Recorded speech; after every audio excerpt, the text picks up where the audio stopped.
വേദിയിലായിരിക്കുന്ന ആദരണീയരായ വിശിഷ്ട വ്യക്തികളെ, ഈ സദസ്സിലായിരിക്കുന്ന സ്നേഹമുള്ള അധ്യാപകരെ, രക്ഷകർത്താക്കളെ, പ്രിയപ്പെട്ട കുട്ടികളെ, വിളപ്പിൽ ഗവൺമെന്റ് LP സ്കൂളിന്റെ ഈ വർഷത്തെ വാർഷികാഘോഷ പരിപാടികളിൽ പങ്കെടുക്കാൻ എനിക്ക് അവസരം ലഭിച്ചതിൽ വളരെയധികം സന്തോഷമുണ്ട്.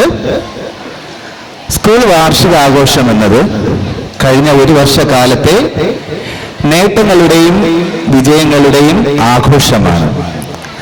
നമുക്കറിയാം, ഗവൺമെന്റ് LP സ്കൂൾ വിളപ്പിനെ സംബന്ധിച്ചിടത്തോളം വളരെയധികം നേട്ടങ്ങൾ കൈവരിക്കാൻ സാധിച്ച ഒരു വർഷമായിരുന്നു 2025.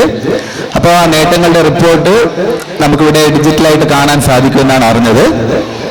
എന്തായാലും കഴിഞ്ഞ വർഷം തന്നെ LSSനും കുട്ടികൾക്ക് വിജയം കൈവരിക്കാൻ സാധിച്ചു എന്ന് പറഞ്ഞതിൽ വളരെയധികം സന്തോഷമുണ്ട്.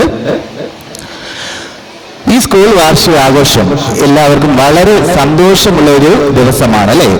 അപ്പൊ ഞാൻ ഈ വേദിയിലായിരിക്കുമ്പോൾ എനിക്ക് എൻ്റെ പഴയ കുട്ടിക്കാലത്തെ ആഘോഷങ്ങളാണ് ഓർമ്മ വരുന്നത്.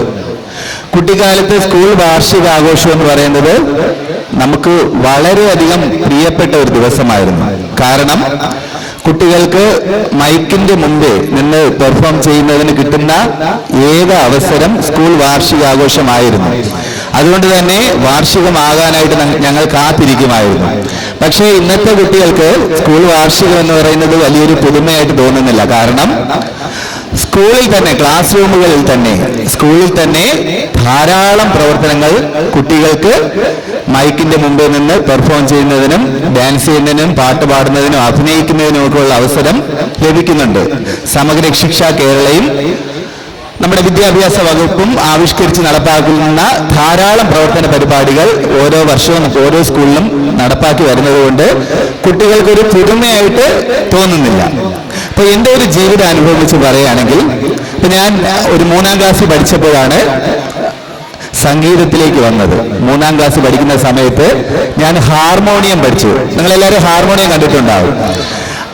ഹാർമോണിയം പഠിച്ചപ്പോൾ എനിക്ക് അന്ന് വരെ ഒരു പുതുമയുള്ള ഒരു ഇൻസ്ട്രുമെന്റ് ആയിരുന്നു ഹാർമോണിയം എന്ന് പറയുന്നത്. അപ്പോൾ ഹാർമോണിയം പഠിച്ചു തുടങ്ങിയപ്പോൾ തന്നെ എനിക്ക് അതിൽ വളരെയധികം ഇൻട്രസ്റ്റ് തോന്നുകയും വളരെ കുറച്ച് മാസങ്ങൾ കൊണ്ട് തന്നെ ഞാനത് പഠിച്ച് പാട്ട് വായിക്കാനായിട്ട് ആരംഭിക്കുകയും ചെയ്തു. തുടർന്ന് ഒരു 10ാം ക്ലാസ്സൊക്കെ ആയപ്പോഴത്തേക്കും ഇലക്ട്രോണിക് കീബോർഡ് എടുത്തു. പിന്നെ പ്രോഗ്രാം ചെയ്യാനായിട്ട് പുറത്ത് പോകാനായിട്ട് തുടങ്ങി. അപ്പൊ അതിലൂടെ എനിക്ക് ധാരാളം പണം സമ്പാദിക്കുന്നതിന് സാധിച്ചു. അതോടൊപ്പം തന്നെ ആ പണം ഉപയോഗിച്ചുകൊണ്ട് എൻ്റെ വിദ്യാഭ്യാസ കാര്യങ്ങൾ ചെയ്യുന്നതിന് സാധിച്ചു. നമുക്കറിയാം, നമ്മൾ എന്തെങ്കിലും ഒരു പ്രത്യേക കഴിവുള്ള കുട്ടികളെ അധ്യാപകർ എപ്പോഴും സ്നേഹത്തോടെ അവരോട് പെരുമാറും, അല്ലേ? അവരെ കൂടുതലായിട്ട് ശ്രദ്ധിക്കാൻ ഇടയുണ്ട്. അങ്ങനെ എനിക്കും അധ്യാപകരുടെ ധാരാളം സ്നേഹവും അനുഗ്രഹമൊക്കെ കിട്ടി. എനിക്ക് TTC, BA, B.Ed ഇതൊക്കെ പഠിച്ച് ഒരു ഗവൺമെന്റ് സ്കൂൾ അധ്യാപകനായിട്ട് ജോലി ചെയ്യുന്നതിനും സാധിച്ചു.